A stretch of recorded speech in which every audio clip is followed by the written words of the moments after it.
A corrupção é um dos temas mais citados em qualquer pesquisa de rua sobre a realidade contemporânea. E o cidadão brasileiro, bombardeado diuturnamente com notícias sobre desvio de recursos, nepotismo e outras expressões patológicas da vida pública, imagina que é uma situação imutável. Sobre isso eu falo agora com o deputado Paulo Rubens Santiago, do PDT de Pernambuco. Ele é autor de diversos projetos nessa área. Eu comecei assim porque a gente ouve as pessoas na rua, a gente ouve as pessoas falando, comentando nos bares. E as pessoas têm um pouco essa sensação de que isso não tem jeito, parece que é uma coisa que grudou na gente no Brasil. E aí parece que é difícil mudar esse sentimento das pessoas, deputado. Olha, veja bem, há uma estimativa de que a corrupção consuma no mundo inteiro algo em torno de 5% do produto interno bruto do mundo.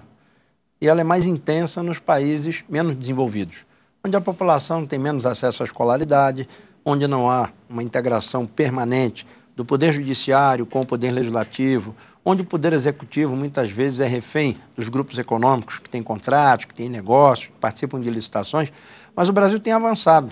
Nós estamos trabalhando nesse momento pela inclusão na pauta de matérias a serem apreciadas pela Câmara dos Deputados, aqueles projetos que estão prontos. Nós temos um projeto, o PL 4.800, de 2001, do ex-deputado Custódio Matos, que teve o parecer favorável na Comissão de Constituição e Justiça naquele ano.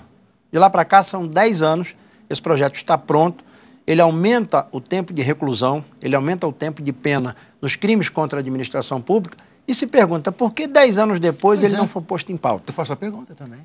Porque há interesses de grupos econômicos que financiam campanhas, que tem aqui alguns porta-vozes, outros projetos também foram apresentados, por exemplo, um projeto do deputado Luiz Couto, da Paraíba, apresentado e pronto desde o início deste ano, propondo a criação de varas especializadas de combate à improbidade nos Tribunais de Justiça dos Estados. Está pronto para a pauta desde o início de 2011.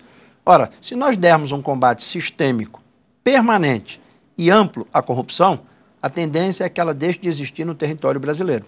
Agora, é importante lembrar aos telespectadores, à população, que o combate à corrupção começa com as propostas do Executivo e dos próprios parlamentares, da sociedade civil, pelo aprimoramento, pelo endurecimento da legislação de combate à corrupção. Depois, passa pelo Congresso, pela participação dos deputados e deputadas, dos senadores e senadoras. Sancionada a lei, vai para as mãos do Judiciário. E aí é bom perguntar nos estados, em quantos estados os tribunais de justiça foram rápidos, foram objetivos para condenar, se necessário, aqueles prefeitos, secretários municipais e estaduais que foram denunciados pelo Ministério Público por diversas irregularidades.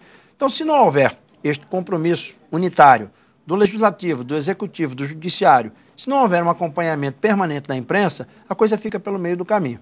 Mas a população pode ter certeza que há esforços permanentes e com essa agenda nacional de combate à corrupção, a gente pode enfrentá-la e prevenir a corrupção em vários campos da administração pública brasileira. Eu queria pegar um detalhezinho da sua fala. O senhor falou assim, mas a situação está melhorando. O senhor fala que nós evoluímos no sentido positivo no campo da corrupção. Nós tivemos, na Constituição de 1988, um grande avanço no tocante ao Ministério Público. O Ministério Público, que causa tanto medo e tanta revolta em corruptos, criminosos contra a ordem tributária, sonegadores, malversação do dinheiro público, etc., etc., o Ministério Público tem diversas atribuições. Mas o Ministério Público não trabalha sozinho. Quando um promotor de justiça no Estado recebe um relatório do Tribunal de Contas que indica desvio na saúde, na educação, na merenda escolar, numa obra pública, no calçamento de uma rua, e conclui apresentando uma denúncia, está encerrado o papel do Ministério Público. Agora, o trabalho passa para o Judiciário. E muitas vezes o Poder Judiciário é tão lento, é tão mal aparelhado, ou não tem um sentimento de que o combate à corrupção também é competência do Judiciário, que os tempos, os prazos prescrevem.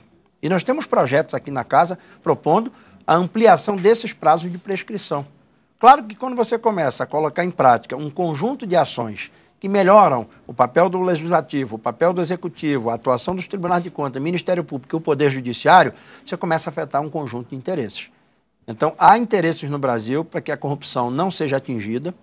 Há vozes e vozes que, diante de um ou dois casos escabrosos, investigados pela Polícia Federal, ocupam a tribuna da Câmara dos Deputados com pronunciamentos extremamente agressivos, pedindo CPIs e outras iniciativas, mas se não houver nenhum escândalo, se não houver nenhuma operação da Polícia Federal, a pauta dos projetos de combate à corrupção não é tratada com a mesma importância que esse ou aquele deputado, essa ou aquela deputada deram quando do surgimento de um grande escândalo, de uma grande operação da Polícia Federal. Você acha que há uma percepção hoje na sociedade mais clara, mais ponderada sobre a corrupção? Quer dizer, você acha que existe hoje, as pessoas pensam mais sobre isso? Você acha que essa é uma variável que conta mais hoje em dia? Olha, a população brasileira ela foi muito sábia quando, na luta da Constituinte em 1986, conseguiu colocar na nossa Constituição que os recursos para a educação e saúde estão vinculados. Então, há um percentual que tem que ser aplicado, no mínimo, pela União Federal, 18% para a educação, estados e municípios, 25%. Na saúde, os estados têm que colocar 12% e os municípios, pelo menos 15% da sua arrecadação. E, lamentavelmente, os casos mais comuns de corrupção no Brasil são desvio de recursos, malversação do patrimônio público, formação de quadrilha na saúde e na educação. Então, essa comunidade da educação, essa comunidade da saúde, tem consciência de que a corrupção é um crime contra os direitos humanos. Porque, veja bem, na hora que você constata que se fez uma rodovia e foram desviados 10 milhões de reais do orçamento federal, automaticamente você está desviando 1.800.000 reais da verba federal para a educação.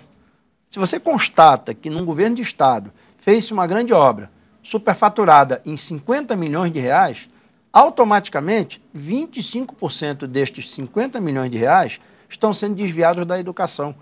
Ou pelo menos 12 milhões, 12%, aliás, 6 milhões de reais estão sendo desviados da saúde pública. Então a corrupção ela não tira só o dinheiro, ela paralisa o Estado, ela impede que o Estado avance com o dinheiro público na prestação dos serviços, principalmente os serviços essenciais. Por isso aqui na Frente Parlamentar de Combate à Corrupção nós temos esse lema, que é compartilhado, por exemplo, pela CONAMP, a Confederação Nacional dos Membros do Ministério Público. A corrupção também é um crime contra a sociedade, é um crime contra os direitos humanos. A corrupção mata sem disparar um tiro, uma bala de revólver, mas ela mata porque ela subtrai o dinheiro da saúde, subtrai o dinheiro da educação, do medicamento, da merenda escolar, e é um crime contra os direitos sociais do povo brasileiro. Você falou da frente. Essa frente já existe há um tempo aqui na Câmara, não é isso? Existe. Nós criamos, em 2004, uma iniciativa que partiu do meu mandato e do mandato do ex-deputado Antônio Carlos Biscaia, do PT do Rio de Janeiro, que foi Procurador-Geral de Justiça no Rio de Janeiro por 2 mandatos, e que durante toda a sua presença na Câmara esteve ao nosso lado. E ela foi reestruturada, como manda o regimento da Câmara agora, em 2011, e tem como presidente o deputado Francisco Praciano, do PT do Amazonas, e eu integro a sua coordenação na Secretaria-Geral. Neste momento, o que nós queremos mostrar para o país é que há mecanismos permanentes, sistêmicos, amplos, para combatermos a corrupção. Esses mecanismos passam pela iniciativa parlamentar, do Executivo, são quase 110 projetos de mudanças na Constituição às leis ordinárias, atingindo o Executivo, o Judiciário, em tramitação. Pelo menos 20% estão prontos para serem apreciados em plenário. Há projetos de 2001, como eu já citei aqui, do ex-deputado Custódio de Matos, projetos de 2006, 2007, 2008, projetos deste ano de 2011, do deputado Luiz Couto, do PT da Paraíba, só que nós precisamos do compromisso político das bancadas. E nós falamos essa semana na tribuna, chamando a bancada do governo, a bancada de oposição, independente das suas iniciativas. Quem quer pedir CPI, quem quer assinar uma CPI, assina, defende, luta pelo que quer trazer para o Congresso e para a sociedade. Mas independente das CPIs, independente de escândalo no Ministério do Turismo, no Ministério da Agricultura, no Ministério dos Transportes, a corrupção existe no Brasil. Ela vem da colônia, ela passou pelo Império, ela integrou a história da República, ela está na luta do privado para se apropriar do público de maneira criminosa, de maneira ilícita, mas nós temos que dar o combate sistêmico e permanente. E aqui está a receita da sociedade, aprovada pela Câmara, para entrar em pauta. 110 projetos, dos quais 20% prontos para apreciação ali no plenário. Estamos todos ali aguardando a entrada em pauta desses projetos. Encerrando, nosso tempo já acabou. Me diz uma coisa. Qual é o próximo passo da frente? O próximo passo é conseguir do presidente Marco Maia a pauta de votação desses projetos e a deflagração da campanha institucional de combate à corrupção pelo Poder Legislativo. A campanha está pronta, proposta em 2007 pela Secretaria de Comunicação da Casa, e entregamos ao presidente e ele já despachou para que ela seja construída. E o Brasil inteiro vai ver a Câmara dos Deputados, na Rádio Câmara, TV Câmara, Agência Câmara, nas universidades, nos aeroportos, nos bancos e empresas públicas, uma campanha nacional de combate à corrupção. Muito obrigado, deputado. Eu que até agradeço. a próxima. Obrigado. E obrigado a você que foi com a gente até agora. Até mais.